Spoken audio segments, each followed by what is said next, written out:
तुम्हारे बारे में एक से पूछा तो बोलता है रूठ गई हो। दूसरे से पूछा तो बोलता है मजबूरी होगा। तीसरे से पूछा तो बोलता है पसंद नहीं करती होगी। चौथे से पूछा तो बोलता है टाइम नहीं मिलता होगा उसको। पांचवे से पूछा तो बोलता है किसी औरों को चाहती होगी।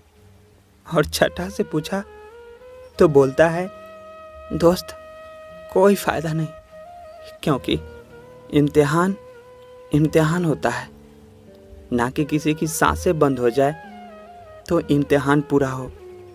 वो ये भी बोला तू पहली बार किसी से प्यार किया है ना, इसलिए तुम्हें इतनी तकलीफ होती है, लेकिन जो कईयों से प्यार किया रहता है उसको आदत पड़ी रहती है।